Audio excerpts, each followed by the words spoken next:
આજે આંતરરાષ્ટ્રીય યોગ દિવસ છે। સુરતમાં છેલ્લા ઘણા વર્ષોથી લોકો યોગ પ્રત્યે પ્રેરિત થયા છે।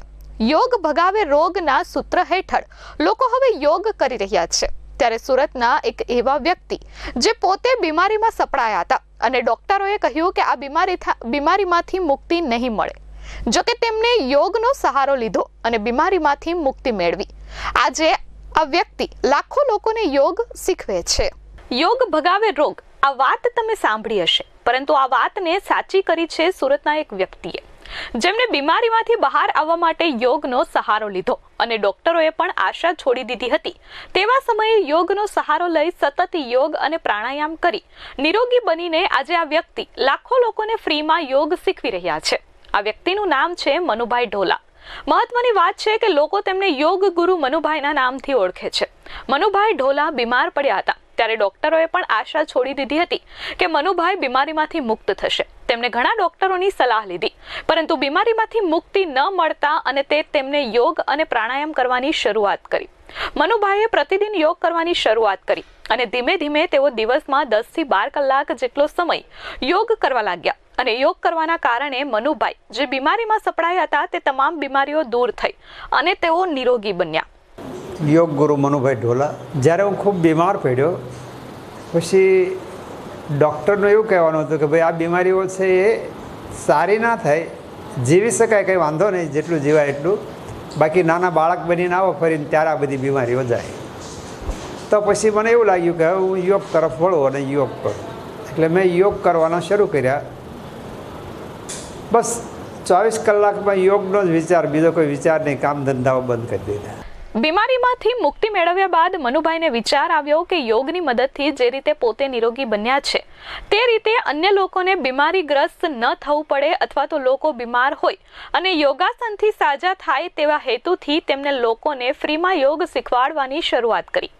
એવું કહેવાય છે કે કોઈ પણ કામ જ્યારે શરૂ કરવામાં આવે ત્યારે તેમાં મુશ્કેલી આવે છે અને આવી જ મુશ્કેલી કંઈક મનુભાઈને પણ નડી હતી। આ અંગે મનુભાઈએ કહ્યું કે શરૂઆતમાં હું એકલા ગાર્ડનમાં બેસતો હતો અને યોગ કરતો હતો। શરૂઆતમાં એક જ વ્યક્તિ યોગ શીખવા માટે મારી પાસે આવતો હતો અને ત્યારબાદ એક અઠવાડિયામાં 10 લોકો મારી પાસેથી યોગ શીખવા લાગ્યા। ધીમે ધીમે કરી મનુભાઈ પાસેથી યોગ શીખનારા લોકોની સંખ્યામાં પણ વધારો થયો હતો અને અત્યાર સુધીમાં મનુભાઈએ 10 લાખ કરતાં વધુ લોકોને ફ્રીમાં યોગ અને એરોબિક્સ કરાવ્યા છે। એટલે મને ખૂબ સરસ રિઝલ્ટ મળ્યું યોગથી, પ્રાણાયામથી, આસનોથી, એક્સરસાઇઝથી, એરોબિક્સથી, અને હું સારો થયો યોગ, એરોબિક્સ અને ઔષધિઓથી। એટલે મેં ઘર બહાર નીકળીને લોકોને નિઃશુલ્ક યોગ કરાવવાનું શરૂ કર્યું, જેનાથી સેંકડો લોકો જે બીમાર લાચાર લોકો હતા એ અસાધ્ય બીમારીઓથી મુક્ત થયા અને એવા મુક્ત થયેલા લોકો આજે ગાર્ડન નિઃશુલ્ક લોકોને યોગ કરાવી રહ્યા છે। એવા સુરતમાં પણ છે, મુંબઈમાં છે, ઓલ ઇન્ડિયામાં છે અને વિદેશોમાં પણ છે। મહત્વની વાત છે કે મનુભાઈની સાથે તેમના પત્ની પણ લોકોને ફ્રીમાં યોગ અને એરોબિક શીખવે છે। યોગ ગુરુ મનુભાઈ ઢોલાના પત્ની વંદનાબેન ઢોલા સોશિયલ મીડિયામાં લોકોને યોગ અને એરોબિક્સ કરાવે છે, તો બીજી તરફ અન્ય રાજ્યો અને અન્ય દેશમાંથી પણ લોકો મનુભાઈ પાસે યોગ શીખવા માટે આવે છે અને તેઓ શિબિર યોજી આ લોકોને ફ્રીમાં યોગની ટ્રેનિંગ આપે છે અને ત્યારબાદ આ લોકો ટ્રેનિંગ લઈ પોતાના દેશ અને રાજ્યોમાં પણ લોકોને ફ્રીમાં યોગ અને એરોબિક્સ કરાવે છે। વહેલી સવારે સુરત મહાનગરપાલિકાના અલગ અલગ ગાર્ડનમાં મનુભાઈની યોગ શિબિર યોજાય છે, જે 7 દિવસની હોય છે અને તેમાં લોકોને યોગ અને એરોબિક્સની તાલીમ આપવામાં આવે છે। મનુભાઈનો ઉદ્દેશ એક જ છે કે આ લોકો નિરોગી રહે।